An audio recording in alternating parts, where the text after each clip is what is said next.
Life is a focus, life is a purpose achieved by virtues which are developed with personal effort. Do not gamble on life. It may not happen twice. It is truly an honor and a privilege to be invited here today on the occasion of the graduation day of this most prestigious institution. My congratulations, therefore, to all of you, graduates, and all my good wishes to you for the future.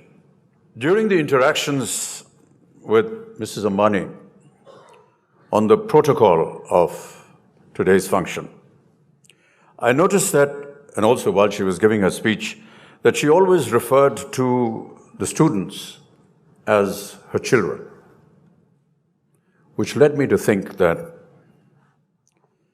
the child is the dream of its parent, a dream that the parent lives.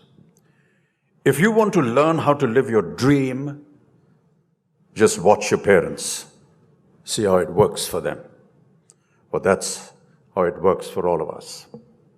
With caring, with passion, with resolve, with commitment, and with determination. That's the easy part. The tough one comes later. The tough part is when you and your dream cannot be distinguished.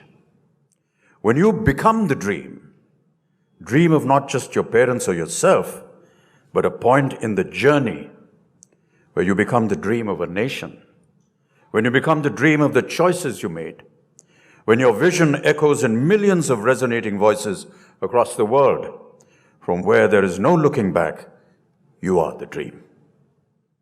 Today, as you stand on this formative threshold from where you look forward to making those dreams come alive, your parents look upon you with prayers, your teachers look up to you with pride, and the nation looks up to you with hope. That is the strength, the power of a dream. And today it is yours. Grab it with all your courage and make it happen. There can be times when it will be or feel impossible to perform. It may feel like a fairy tale. No one said that life is easy. But never be shaken by its adversities. A dream, a vision is not an intangible, unreal, imaginary piece of fiction. A dream has hands, it has feet, it has a body. Your hands, your feet, your body. The dream is you, and you are the dream. May the two always remain united in spirit. And if that means a struggle, if that means a fight to finish, so be it. It's not about winning or losing.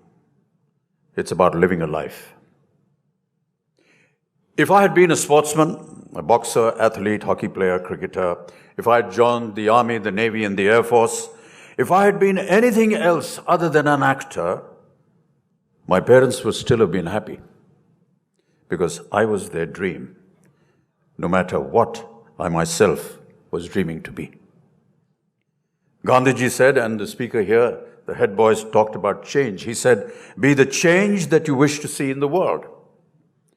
If I were to add my feelings to it, I'd say, be the dream that you wish to see in the world. So,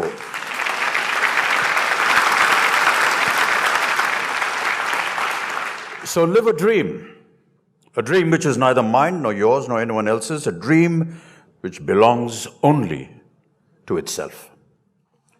What you bring to the world are the blessings of your parents, learnings of your teachers, and your dreams. They are precious. Do not trade them for anything in the world. Which brings us to a curious word that has become a part of some kind of jargon. It's a word called career. I'm not quite sure I quite like this word career. Career is literally a dash of speed, like a horse does on a racetrack, bolting at uncontrollable speed without an aim or an objective. Life is not a race course. Life is an order, a discipline. Life is a focus. Life is a purpose. a purpose achieved by virtues which are developed with personal effort. Do not gamble on life. It may not happen twice. A dream, therefore, is much more than a career. The dreams of the parents and the dreams of the child live in one place, remember. That place is called home. Not yours, not mine, not his, not hers. No one person's. A home is always ours, our home. Our dream is our worship. Our vision is our prayer.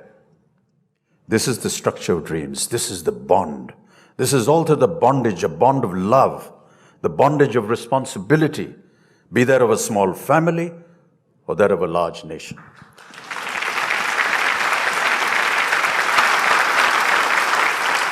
We are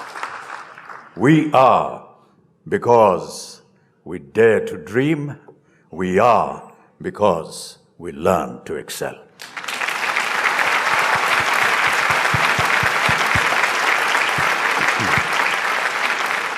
You know, chances are very strong that I could have been in cinema or in any other creative aspect of life without a grounding in education. Education which is in consonance with the belief that what sculpture is to a block of marble, education is to the human soul. We shouldn't aspire towards a graduation degree merely because of peer or parental pressure. And I say this with all due respect. We should aspire to become graduates because we feel the need to be complete with the advantage of formal education. Remember always in life, whatever is good to know is difficult to learn. The education of the greatest value that I received in my school, which was Sherwood College up in the hills in Nainital, was how to be a human being, of what we call in shorthand, character. And I don't mean the ones that I play in my films. Admittedly, I had the benefit of inspirational parentage, but Sherwood taught me to live in dignity with my peers, live in a community, and live well with myself in the world at large in consequence. Living together, working together, learning together, fighting and loving each other, competing fairly in noble rivalry and cooperating supportively, I learned a sense of fellowship. So well put in my school motto, which was in Latin, Meriat quisque palmam. Let each one merit their own prize. Let each one merit their own prize. I've always believed that one must harness the power of dignity through training. Training of the mind, the body, and the spirit. Another word for this training is called discipline. I didn't always like to agree with the routine of boarding school and the rules, but afterwards I can tell you, I really appreciated the fact that had it not been for its initially imposed regimen, I could not have learned to harness the power of my own dignity for myself. The boxing ring in my school was a compulsory activity. Everybody in school had to enter the boxing ring and fight. It's now probably a long abolished practice because of its barbaric practice. But to me, it was a great tutor in this regard. You will have any amount of support from outside the ropes, but inside, you're on your own. Similarly, in life beyond, you may have a die-hard corps of cheering fans, and also perhaps those that jeer at you, criticize you, abuse you, in contempt. But at the end of the day, you must engage life alone. The greatest prize in life is not the recognition of worldly success.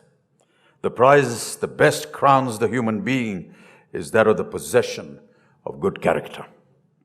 It is a strenuous prize, It must be re-won.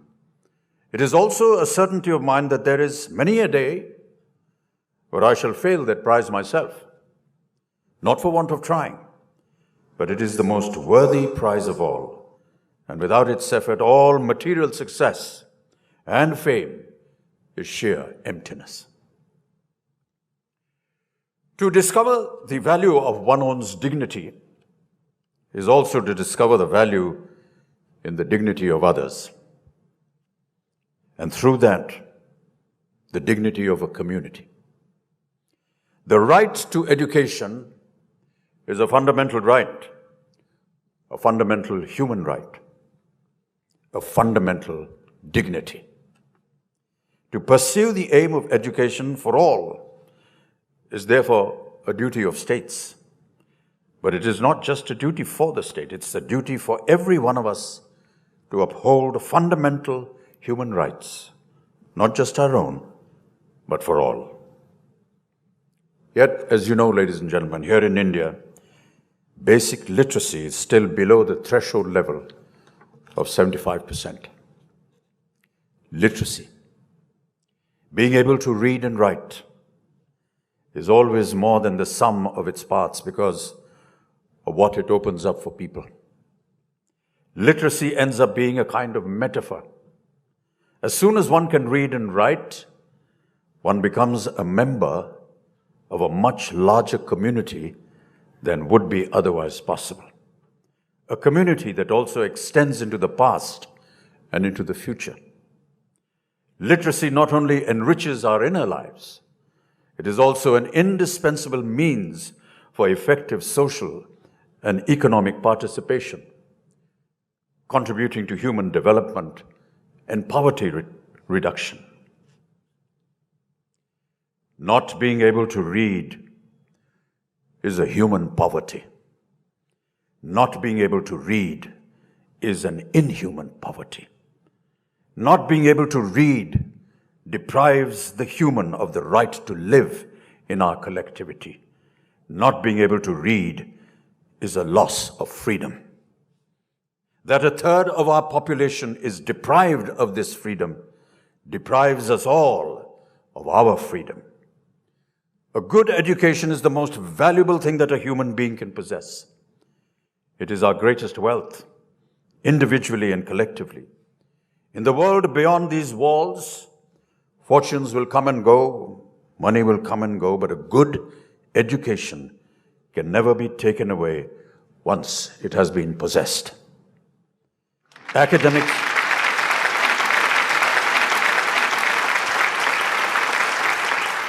Academic achievement is not enough. The kind of knowledge gained through a good education is more than just the acquisition of information. Knowledge is learning what to do with all that information. That is the role of good character. And learning what to do with knowledge is the path to wisdom. Knowledge is most valuable when it is shared. To all my fellow students, and I call you fellow students because I am still one. To all my fellow students out there, may we take heed every day of our wealth. Hunger for it, strive for it, nurture it, but above all, share in it, for then it manifolds multifoldedly. We share it through reading, surfing, listening, talking, debating, exploring with each other about what is good and bad in what we do, say, and believe. May we all here today persevere according to our own individual, invaluable and singular talents for a bright and better future. Miriat quisque palmam. Let each one merit his prize.